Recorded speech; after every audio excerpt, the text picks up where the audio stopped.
Remember that time Oregon took an Ohio State five-star commit and flipped him over to the Ducks? Well, they're trying to do it again.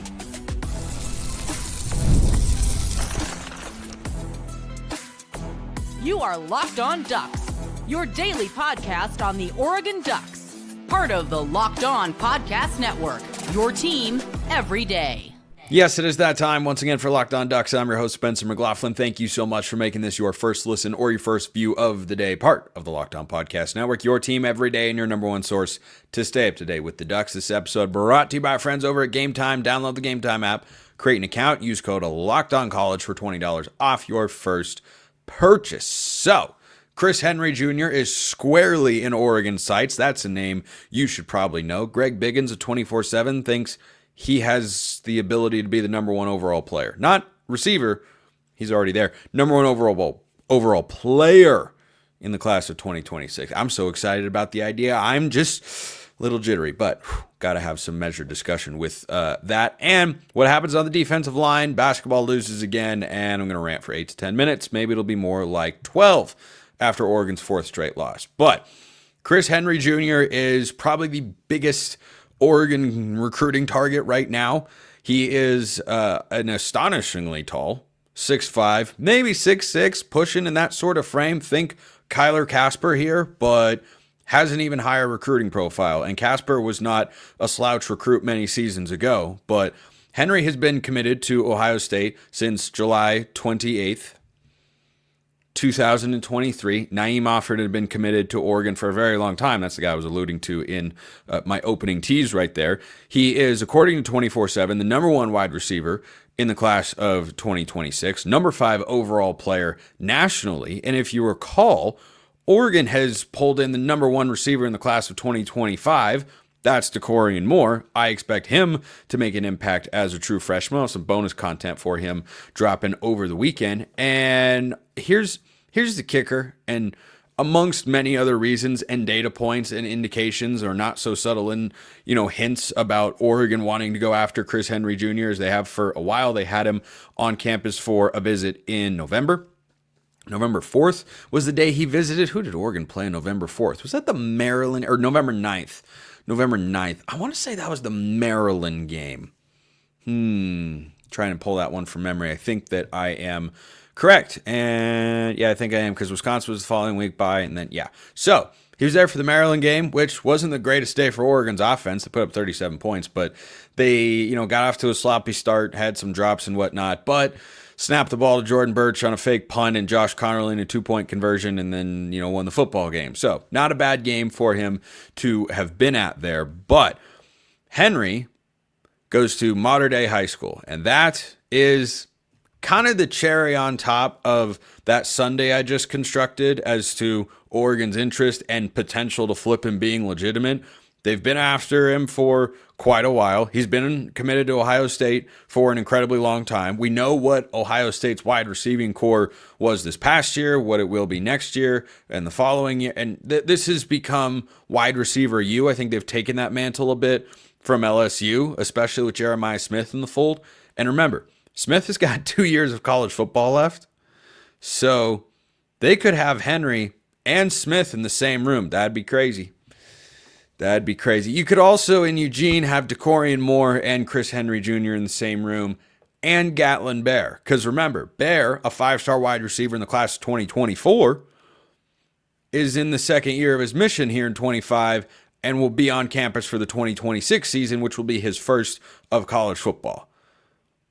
Junior Adams is on an absolute torrid heater right now. I mean, flame-throwing, Iron Man walking out of the cave when he says my turn and then lights the whole weapons depot on fire from a recruiting standpoint. And by the way, the production out of his position group, pretty darn great the last couple of years. And Oregon pulling the number one wideout in the country in consecutive seasons, that was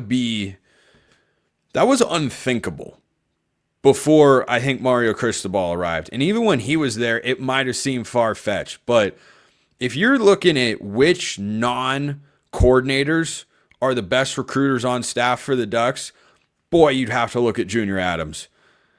because he has been absolutely incredible, just changing the recruiting profile and production that Oregon gets from the wide receiver room. He is one of the highest, I think he's the highest, I could be wrong on this, but he is certainly at least one of the 2 or 3 highest paid non-coordinators on staff. He should be, because if Oregon were to make this flip, even if they don't, the talent they've brought in has been unprecedented and has been really good. I was trying to make up a new word there. It didn't go very well. I think that this would be just another feather in his cap in the best way, literally the best way. It would also be Oregon's first wide receiver commit in the class of 2026, which at the moment ranks number 1 in the country. It's very early, very, very early, but Oregon's got 10 players in that class. And there are a couple 5-stars in there, Kendra Harrison and Cody Green among them. But adding Chris Henry, yeah, that'd be a big deal. So keep an eye on that particular name. Speaking of recruiters on staff for Dan Lanning that are really, really good, Brandon Huffman reported that Chris Hampton has been named the Recruiter of the Year, which is not a small title to pick up after Oregon's 2025 defensive back haul. That has included guys like Trey McNutt, Na'eem Offord. Just keep going down the list. It was the best defensive back recruiting class Oregon has ever had. And Chris Hampton, who is the defensive backs coach, secondary coach, whatever you want to call it, and co-defensive coordinator, has been named the Recruiter of the Year. And this is just being named the Recruiter of the Year. That's not a theme. But being able to readily identify high-profile recruiters on Dan Lanning's staff right now is becoming par for the course. Rashad Samples almost went to the Dallas Cowboys to be the running backs coach, wants to stay at Oregon, known as a high-level recruiter. Tosh Lupoy was once upon a time the Recruiter of the Year, going back to his days, I believe it was at Cal or Washington, one of those stops. He has big recruiting chops, and we see that with the way Oregon recruits defensive line guys, which is, kind of where he focuses as a defensive coordinator, where his background specifically is coaching that position group and recruiting that position group. But he can recruit anywhere as well. Junior Adams and Chris Hampton and all of these guys are just creating a standard at Oregon that top 10 class is the expectation. And until there's some dramatic shift, I don't even know what that shift would be. I think if you took away NIL, Oregon would still recruit at an incredibly high level. And that's not always a popular opinion. But it's also an accurate opinion, as Mario Cristobal showed pre-NIL, pulled in a top 10 class.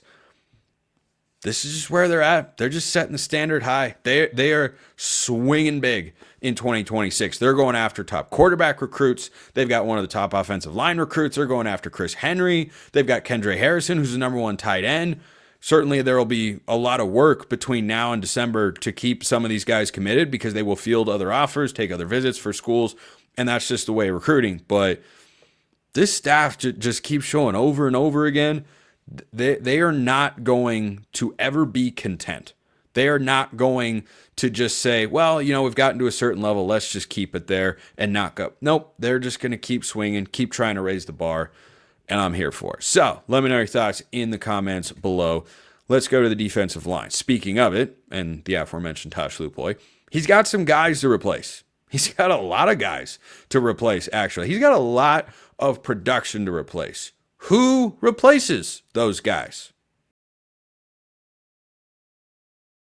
First, a reminder, this episode brought to you by Game Time. Are you looking for tickets for your next big event, whatever it is, whether it's a concert, a comedy show, which I just bought tickets to on Game Time, by the way. It was really easy. Or a sports game, finding the right ticket at the right price can be a headache, but that's not how Game Time rolls. It's never been easier thanks to Game Time. Here's how it works. With Game Time Picks, the app does all the hard work for you.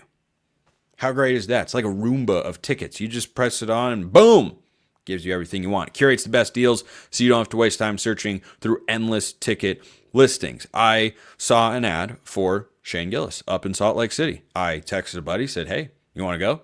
I can get the tickets because I know this awesome service that has things like all-in pricing, a feature you toggle on, and you see your total up front, taxes and fees included. You don't get surprised by it at the end. See, he didn't know about that. I have since educated him on the wonders of that feature. And there are other ones as well, like Game Time's lowest price guarantee.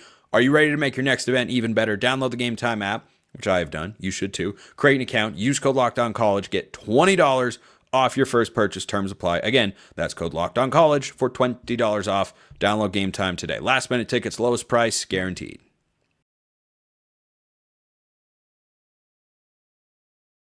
I'm loaded up with a second segment sip.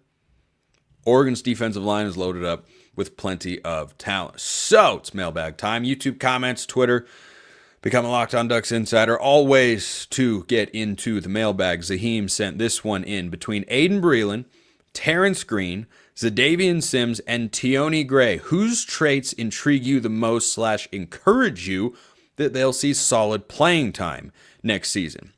Well, not all of those guys are from the same recruiting class. Terrence Green is one of those players from the 2023 haul, same class as Jamaree Washington.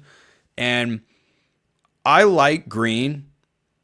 All these guys, when you watch their high school tape, stand out. That's kind of the nature of getting to that level. The question becomes, who's able to take their traits and elevate them into plus attributes in the college game? Because on tape, guys like Terrence Green or Jamaree Washington, Mateo, Johnny Bowens, all those guys coming out in the 2023 class, you could have watched their film and said, yeah, I see how they're seeing the field early in their careers, or, at least by their second season, they'll be there. But we haven't seen that with all of these guys yet. This is one of the position groups that going into spring practice, I have serious questions about. Not doubts, questions. Because the top two guys are pretty clear. Jamaree Washington, I'm a huge fan. Big fan of Jamaree over here. And Bear Alexander, the transfer from USC, who I'm not really sure what happened this past year. He played a few games and then said, all right, I'm not doing this. And then he transferred to Oregon, who have been after him for the last couple cycles. So that felt inevitable on the one hand. But that does not mean transfers are just taking the spot of guys that are on the roster, which is something that gets people all hot and bothered at times. Not everybody, but a select few people. And that's just the way of the world. That's okay. We discuss it here on the show pretty regularly. Jamaree Washington is one of those in-house developed guys that going into his third year is going to be a full-time starter, I expect. But to go back to your question, Zaheem, I'm most intrigued by Aiden Breland. Now, that doesn't mean I have the biggest expectations for him. I actually think based on the Jamaree Washington kind of tracking towards playing time, it could be Terrence Green, where we saw a little bit more of Green than Breland this past year, but Breland was also the guy that got in there at the Rose Bowl. The reason Breland intrigues me the most is his combination of power and speed. All those other guys, Tioni Gray, Davian Sims, Terrence Green, they can be really powerful dudes, but Breland has a little bit more agility to his game. That if he maximizes all of those traits and gets close to his ceiling in terms of what he can become, he's got the highest ceiling of them all. I think the recruiting profile, when I watch these guys film, I think any of them can be good players. And heck, two of them could wind up being ahead of Breland going into next season. But Breland had a slightly higher recruiting profile and ranking for a reason, and that's that he has that extra trait. Maybe those other guys can develop that. Maybe Terrence Green being, the most veteran and experienced of the group, not that it's extensive per se, maybe that gives him a leg up on the competition. But I'd go with Aiden Breland in terms of who excites me the most, and any of them could see solid playing time. You got to throw Jericho Johnson into this mix as well, who's a 2024 recruit. And, I've heard good things about Tioni Gray, and I think we saw some of those in the spring game last year when he made, he had a couple moments where he went, hey, that guy looks pretty darn good. And it was his first season of college football. So I'm highly intrigued to see how things play out at practice and what the reports are there. And then what happens in the spring game too, and which of these guys kind of stand out, because you've got two bona fide starters pretty clearly. I'm with you there. I'm with you. Jamaree Washington, Bear Alexander, top two. Who are the next two? You're losing Jordan Burch, you're losing Derrick Harmon, and Jamaree Caldwell. Well, Amari Washington slides into a starting role. Well, who's Amari Washington from last year? Can Oregon have 4 interior defensive linemen as they did in 2023 instead of just 3 as they did this past season? They really just played Harmon, Caldwell, and Washington, and then a little bit of Amarion Winston in there as well. But the year before, it was Brandon Dorlus, Taki Taimani, Popo Amavai, and Casey Rogers. It was 4 guys. So do they want to go back to that? Which would create an opportunity for 2 underclassmen to see a big role here. I'm intrigued by the interior of that defensive line. But I think Breland does have the highest ceiling. The highest floor right now, just because he's going into his 3rd year, might be Terrence Green. Nathan asked this question.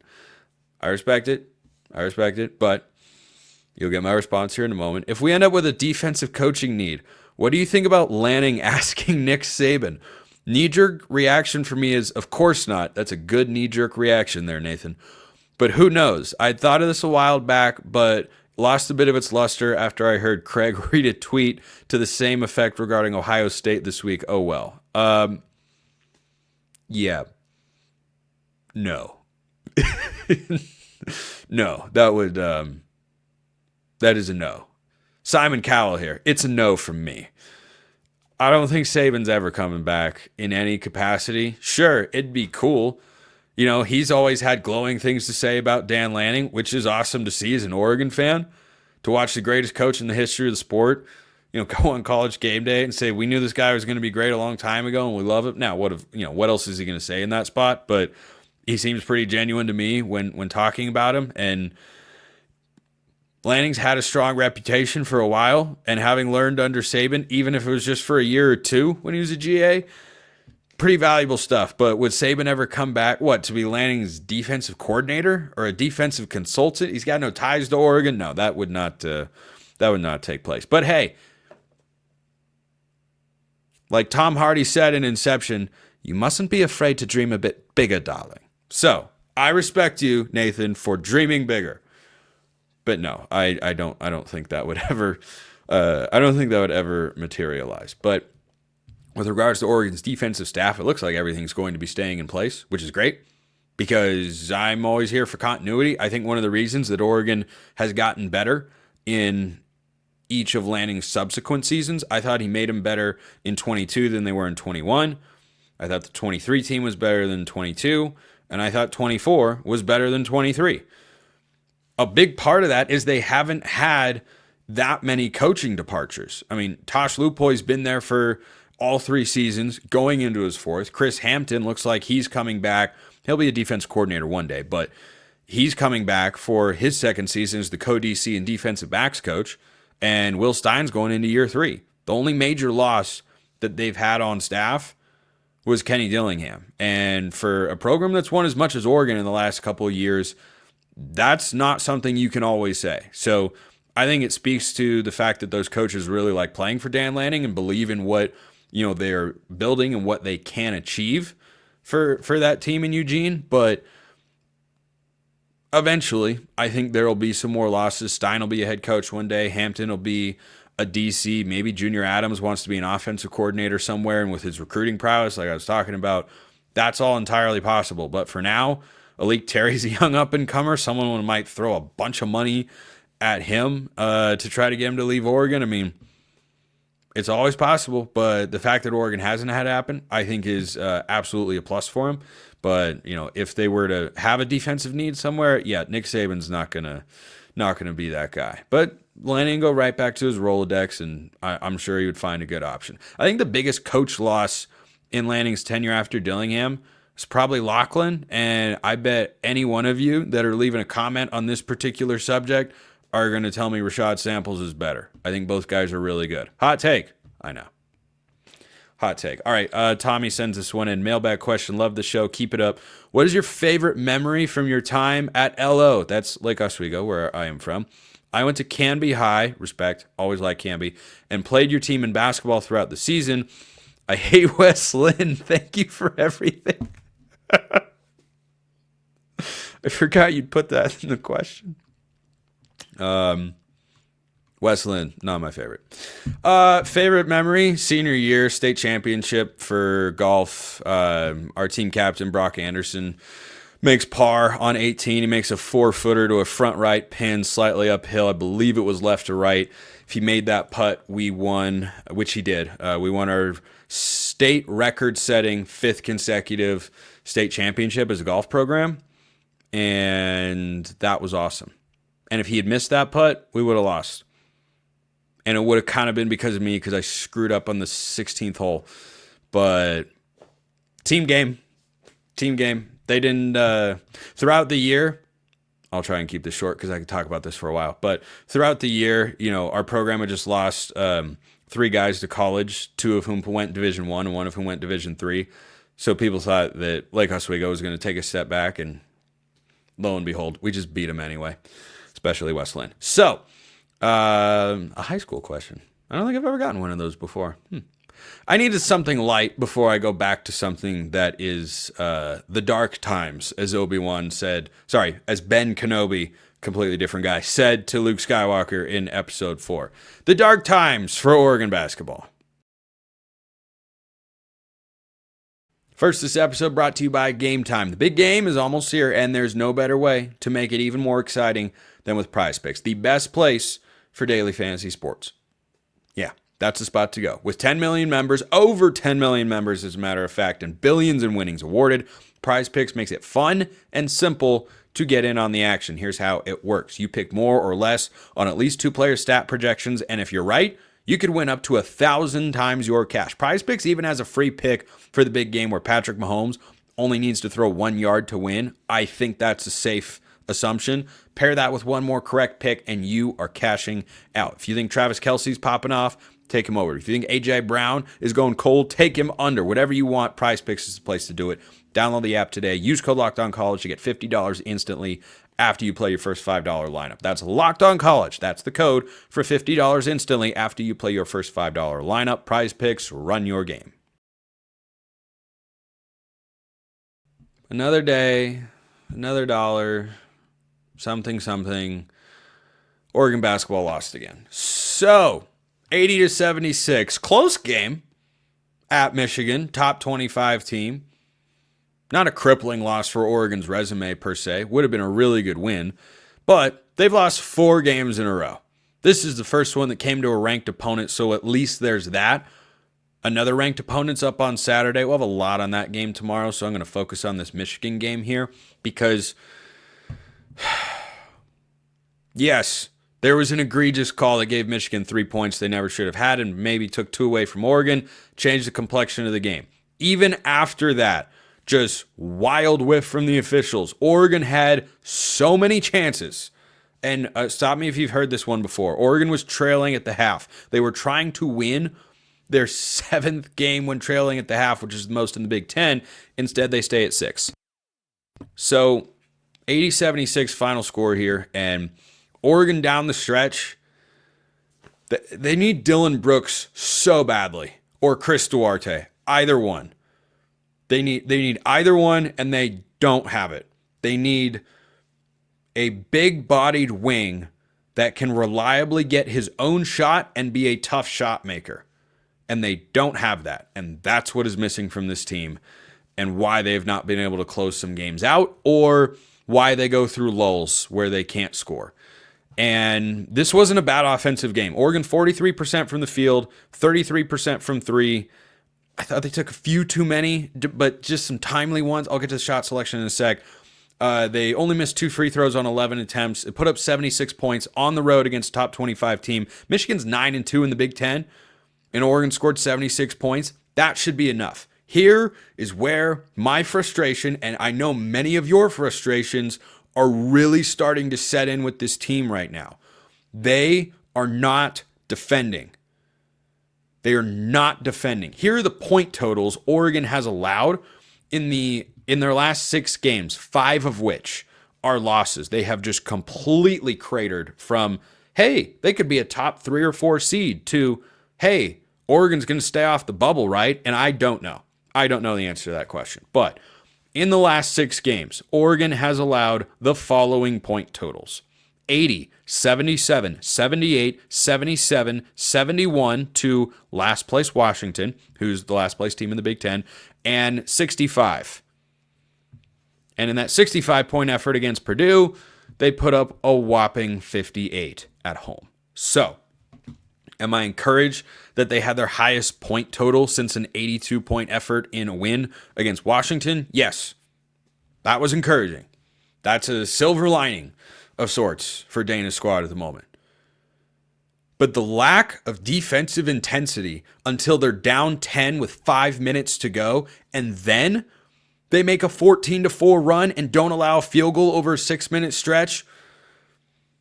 Some of that is Michigan missed some shots. A lot of it is Oregon goes, oh, I don't want to lose this game. Let's ratchet it up. I don't know why they can't get that at the start. Maybe it's because you're dealing with kids. Maybe there's a disconnect between the players and the staff. Maybe it's because, they've brought in a couple high-impact transfers and, culturally it just hasn't settled in the way that it has in the past. But this has been really the last couple years, Dana's squads have had defensive lapses in a way that they did not used to. And Nate Biddle is a part of the problem. He's not the entire problem, though. He is not providing an inside scoring presence. He put up 8 shots in this game. Eight shots against Michigan. He had a good day shooting the basketball, which is great because Nate Biddle shooting threes, I'm down for that when he's open. He can hit them. He was 3 of 5 from distance in this game. He attempted 3 field goals that were 2-point shots, and one of them was a mid-range J. He's 7 feet tall. He's not thick like Dante, but he's not a twig either. The lack of inside scoring did Oregon in this spot. Michigan attempted 21 free throws to Oregon's 11. They were +8 at the line. There's your game right there. So the lack of defensive intensity and the lack of commitment and willingness to get the ball inside, the next time TJ Bamba shoots a 3 with more than 15 seconds on, with more than, frankly, 5 seconds on the shot clock, I am going to lose it. I have been losing it, if you can't tell. Bamba is ridiculously strong and skilled and adept at finishing with both hands in the paint. And there is just not enough of an effort to get downhill and get to the free throw line. Oregon had costly turnovers in this spot that were just not even forced by Michigan. They actually did a great job. Again, once they locked in at the defensive end of the floor, they were +3 in turnovers because they forced 15 Michigan giveaways. But then they would have some dumb turnovers to give it right back. One instance in particular, Oregon forces a turnover. Bam Tracy brings the ball across half court and he's just kind of meandering around. Nobody talks to him emphatically enough, or he doesn't sense the guy coming from behind. He picks his pocket. Turnovers are a gift. Sometimes you worked for those gifts. Take advantage and at least get a quality shot off. But there were 2 instances in the second half. Oregon forces a turnover and turned it over at the other end. There were 2 passes that went to nobody because guys weren't on the same page. Like, they're just not doing the little things right. They get key stops. They don't get the offensive rebound. Biddle's got to be better on the boards. He had 7 rebounds in this game. He needed to have 11 to 12. He was getting bullied by the Michigan bigs. Vladislav Golden, who is an FAU transfer and a guy Oregon actually, or at least I discussed on the show last year as a potential addition for Oregon in the front court, he was bullying Nate Biddle. He had 15 points, 6 rebounds, and a couple of blocks. Danny Wolf had 15 points and 12 rebounds. Those are a couple of really talented bigs, no doubt about it. But Biddle was getting worked on the glass way too often, and that's what's frustrating. It is effort, and it is attention to detail, and a consistent focus on what you need to do to make winning basketball plays. Those things are missing, and that's really frustrating. It's frustrating to watch. So the shot selection is another component of this. Oregon got it to down, they were either down 2 or down 4, 2 minutes to go. Jackson Shelstad's a great shooter, no doubt about it. He's got big time range. He went 2 of 6 from 3 in this game. One of those misses shouldn't have been put up. With about 23 seconds on the shot clock, or somewhere in that range. He pulled a 28-footer, 27, 28-footer, and Dana Altman just dropped his head. There was no effort to get the ball inside. And I talked about Shellstad's assists coming into this game. He had 8 in the previous 5, and that needed to be better. What do you know? Shellstad, who had a good game, 18 points, 4 assists. That's a step in the right direction. Keyshawn Bartholomew had 6. The drive and kick. The drive, kick, and drive for TJ Bamba should be there more often than it is. But it's not. Because they get way too complacent just hoisting a 3. This is not a great three-point shooting team. Bam Tracy is struggling more than he has in the past, and TJ Bamba, his three-point struggles are well documented at this point. You got those guys combined in the game putting up 6 threes. If they only make one of them, yeah, that's a problem. But the real problem is that the shots go up and you're just pulling your hair out going, why? Why do you not try? Look at what Michigan was doing. Getting inside a little bit more. And yeah, they put up the same number of threes. I never felt like Michigan forced it the way Oregon did in a couple sequences. So, just another frustrating loss. So they've lost 4 in a row. Going into this game, Lenardi had him as a 6 seed. I don't think this craters their resume. But a second straight loss, no matter who you're playing, doesn't do you any favors. So I imagine going into next week when they lose to Michigan State on Saturday, they will probably be a projected 7 seed at best, maybe 8. And then they'll have 7 games, I believe it is. They have 2, 4, 6, 7 games left. Northwestern, 4 of which are at home. Northwestern, Rutgers, Iowa, Wisconsin, USC, Indiana, Washington. Only one of those teams is ranked. They'll have 7 games to try and stabilize their NCAA tournament seeding. But they have played themselves straight out because of their own mistakes of being a top seed that has an easy game in the first round straight into a coin flip game in the first round. Those games are going to arrive eventually. I'd rather have fewer and an easier path, but Oregon is assured. They still have the second most quad 1 wins in the country with 8, but I think they're about to be in the middle of a 5-game losing skid, and beating Michigan State. We'll talk more about that game tomorrow. That would do wonders for this team. But that locker room can't be a fun place to be right now. Appreciate everyone listening. I'll see you next time. Have a wonderful rest of your day, and go Ducks.